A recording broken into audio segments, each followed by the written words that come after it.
wasn't overly impressed. Quick, if you have any short thoughts on that game before we talk Penn State. Yeah, and Dave, this is kind of a twofer because it will lead into what I think they need to do against Penn State is Michigan's got to find a way to run the ball. And it didn't happen against Purdue. And their averages are down. The offensive line, I get it. They're seeing a bunch of stacked boxes. That is going to happen. And JJ's doing what JJ needs to do for leading this team and being able to lead them down the field and put them in scoring position. Obviously, Blake Corum with the 3 touchdowns, Dave, but that wasn't the story of the night, was it? It was more about JJ getting chunk plays. 335 yards for the kid. Played outstanding. There is no doubt about that. But moving the ball between the 20s with the running game, we're not seeing it right now. And I think it's a big issue. And the other issue that they're having is they're okay in pass pro. They're not fantastic in pass pro. Who's making the plays? JJ's being the eraser right now because there are some mishaps with that offensive line. And this is one of the problems that we talked about in the beginning of the year and kind of as we were going through the later part of the schedule, if you will. A lot of offensive line rotations. A lot of 8, 9 guys playing in the offensive line. Well, now it's crunch time, and we're going to need to know who those 5 guys are that's going to lead us there. Because, Dave, you and I both know we don't want to see 8 offensive linemen in a game, 9 offensive linemen in a game. It's just a miscommunication nightmare. It's not a platoon situation with the offensive line. You can do that with your defensive lines. You can do that with your receivers, running back, whatever you want to do. Offensive line is the one position group that you do not want to be platooning. Absolutely. You can do that with your D-line. In fact, that's a good thing and a good strength of this team is the ability to rotate in. But when it comes to miscommunication, like you just said, Brian, on that O-line, look, it's got to be buttoned up right now. It is November, and you are down to the final 3 games of your football season. I think my biggest... a couple of things. First is, JJ has been outstanding. He didn't even play his best game by far against Purdue, but he's slinging it for 335 yards, and they don't win the game without JJ McCarthy. And then obviously this defense as well. But Purdue is not a good team on offense or defense, but especially on offense. I'm very concerned about the run game. Very concerned, and I've heard some people say, just wait. They're keeping Miles off of, Blake, and they've got some stuff schemed up for Donovan. Brand, I'm not buying it. We're heading into the second week of November. What is there to hide? Truthfully, this has been the identity of the football team over these last couple of successful seasons. Heading into this year, I think I was slapping the table saying, look, this is going to be the best running attack in the country. You bring back Blake Corum, you bring in Donovan Edwards, third-year guy who looked like, he looked like an NFL running back last year. And I kind of said for these the first few weeks of the season, I'm not buying that all of a sudden the Michigan football rush game regressed from last year. I just don't. Even if you can argue and say the O-line isn't what it's been these last 2 years, and fine, that's fair. I don't think they're going to win the Joe Moore Award this year. It hasn't regressed to the point where it's looking like it is. We're not getting the chunk plays. We are relying on JJ to keep us alive. We're in 3rd and long positions or 3rd and 5s even, and it's like, look, you're play action or you're counting on JJ to hit somebody in stride across the field, and it's worked. For obviously up until this point, you're 9-0. But Brant, you're gonna play Penn State this weekend. You obviously still have the Buckeyes on the schedule.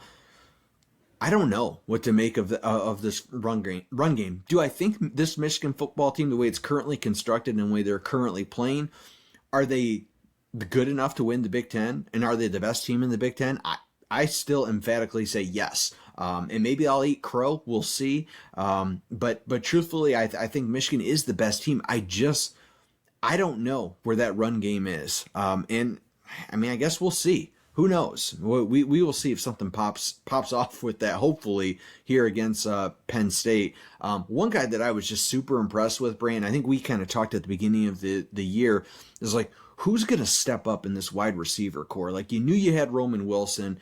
You knew Cornelius Johnson was coming back, but who's your wide receiver 3? You're starting to see Tyler Morris get some play out there. Samaj Morgan, true freshman.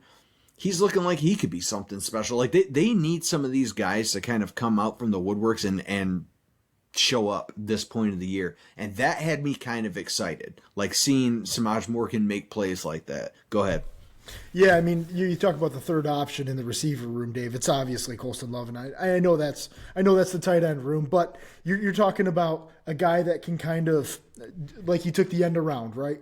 A guy that can give you a different element to this offense that maybe you didn't really want to show against Purdue, but maybe you did for Penn State to be like, hey, when Samaj Morgan's on the field, he might be taking this end around, and all of a sudden, we're over the top with Cornelius Johnson or Roman Wilson or somebody. But now that they've seen it, they know in the back of their mind, hey, this kid's a real threat. So I like the fact of not holding something back. And Dave, when you were touching on the backs, every Michigan fan wants to talk about this right now. The curious case of Donovan Edwards. Like, who is this guy? He seems to be a mystery this year, and we're all waiting, and we continue to say, just wait. We'll just wait on it. Dave, I'm at the point right now where if he doesn't show me something this weekend, I don't think we're getting anything out of him this year. Like, this is put up or shut up time. And I know he's only getting 11, 12 touches a game. Still, though, it needs to be better. Whatever it is, it needs to be better. And we have a real problem right now, Dave, that I don't love to see. I know Michigan, we wanted to see JJ throw the ball more. He's been so efficient. He's been doing great. 37 times is a bit much. And I love the number 30 to 35. 37 just, if you start to get into that 37, 40 times a game, I think that's a little too far pass heavy. And I can't believe I'm saying that. But if this Purdue game was closer, JJ would have had to throw the ball 40, 45 times. I mean, that's just the reality of the situation. I don't need to go into Happy Valley throwing the ball 40 to 45 times in the back of my mind. That seems like it's going to be a disaster, especially with the way that JJ can get loose sometimes. It seems like it could be trouble, Brant. If I'm being honest, I think you're spot on. I think if you're throwing it close to 40 times in Happy Valley, that's a problem. I think that they're going to have to establish the run. Blake Corum needs to have a game. I'm with you. I'm on the Blake train right now. Blake with Khalil Mullings, to be honest with you. I've almost like seen what I needed to see out of Donovan this season as our running back, like a true running back. It's not there.